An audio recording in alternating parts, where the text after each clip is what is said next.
Hello, 30-1s. Here we are in Lesson 2, Sum and Difference and Double Angle Identities.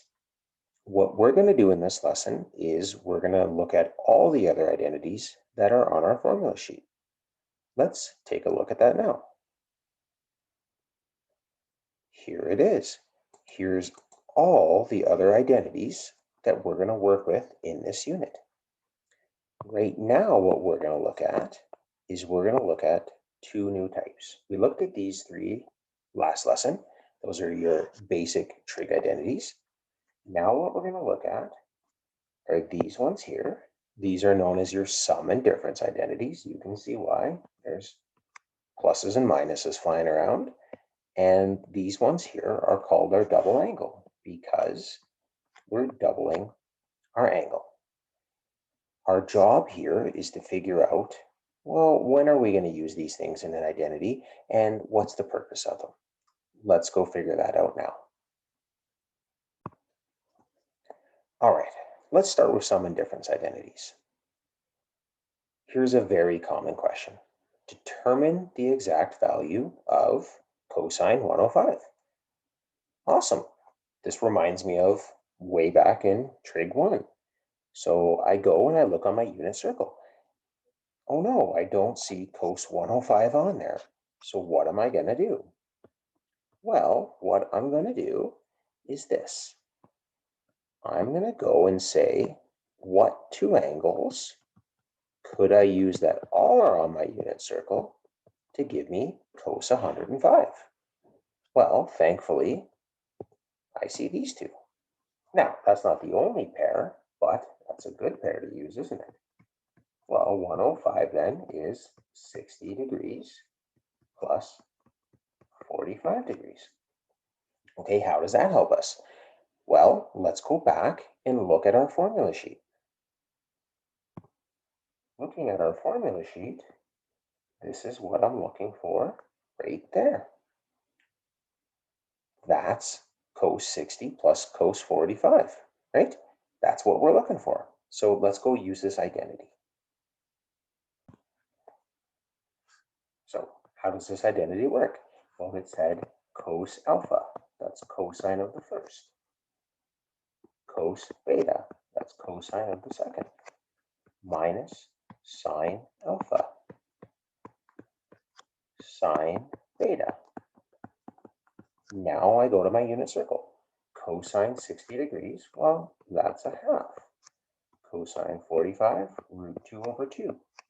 Sine of 60 degrees, root 3 over 2.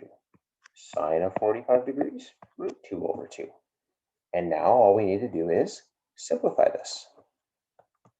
That's root 2 over 4 minus root 6 over 4. And let's take that one step further, write it with a common denominator. And there we are. That is the exact value of cosine 105 degrees. I can verify that in my calculator by putting this in. I'm going to get a long irrational decimal. I put my answer in my calculator. I'm going to get an irrational decimal. And guess what? Those two irrational decimals must be the same. So the sum and difference identities give us a way to find more exact values on our unit circle. That's what the double angle identities are going to do too. So it opens up more exact values for us from more than what we just have on our unit circle now. All right, let's look at another common sum and difference identity question. Another very popular question that we see all the time in 30-1 with sum and difference identities is this one. Given sine A is equal to 4 over 5 in quadrant 1, and cos B is negative 12 over 15 in quadrant 3, determine the exact value of cos alpha plus beta. Awesome. Well, this is the identity that I can just look up on my formula sheet. So, okay, I'm going to go look that up. This is cos alpha, cos beta, I'll just write them as A's and B's, minus sine alpha, sine beta. Great. Okay, well, what do I know? Well, hey, look at, I know sine alpha. It's in the question. Sine alpha, it tells me, is 4 over 5. Great. And wait a minute, cos beta. I see that. That's up in my question as well. Tells me that's that. But wait a minute, I don't know what cos alpha is. And I still don't know what sine beta is. So what do I do now? Okay, well, what's this other information I haven't used up here? Why are they telling me quadrant 1, quadrant 3? Well, when I'm stuck, I think back to unit 1 of trig. Let's draw our Cartesian plane. In quadrant 1, it tells me sine A is 4 over 5. Well, let's draw this. Always to the x-axis. Sine is opposite over hypotenuse, or y over r. All right. Well, if I had to, I could find my missing side length there. It's 3. It's a Pythagorean triple, so that's nice. Well, what does that tell me? Well, if this is for angle A, now I know what cosine A is. Cosine A is now 3 over 5. So I'm going to go sub that value in. Cosine A is 3 over 5. Well, guess what? Let's do the same thing for sine B.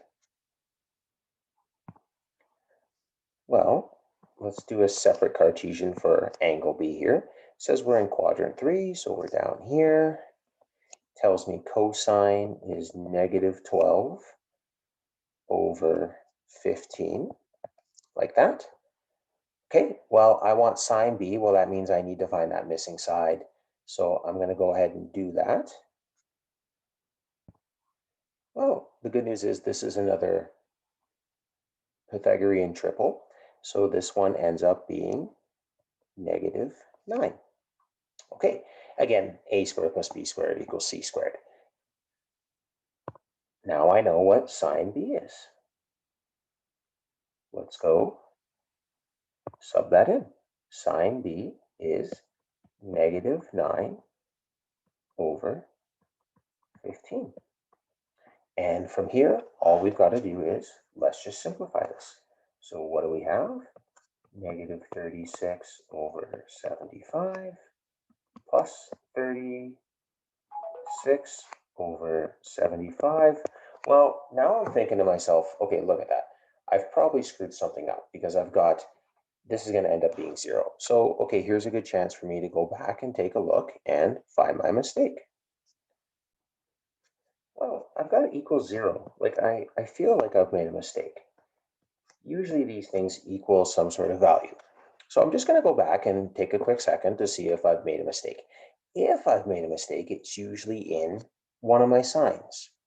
Well, it looks like I haven't made a mistake down here. I haven't made a mistake down here. So guess what? The value of cos A plus cos B in this case is going to be 0. Okay, pretty cool. There it is. There is using a sum and difference identity in a slightly different way. Part of the reason that we see this question all the time is I can't quickly sort of cheat on my calculator like I could the last one and just plug in the values. All right, there's a very common one. Let's take a look at one more with a double angle identity. All right, last example. Simplify 1 minus 2 sine squared 25 degrees.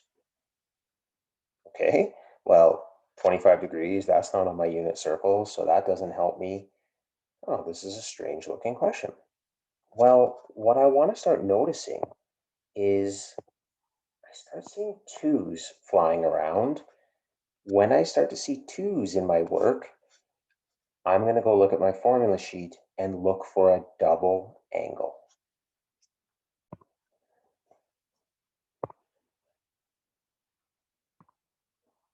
There's that angle, that double angle that I want to look for. Fantastic. Okay, let's go use this.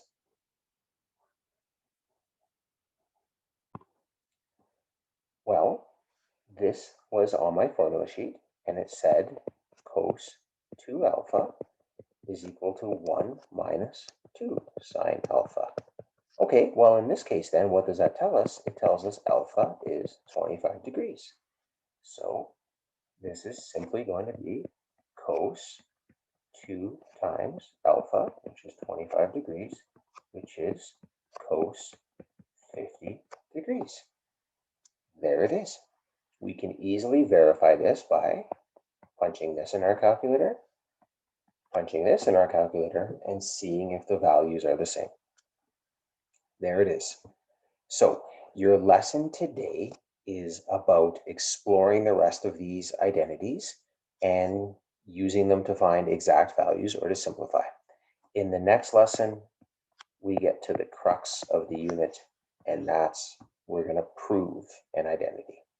Okay, there it is.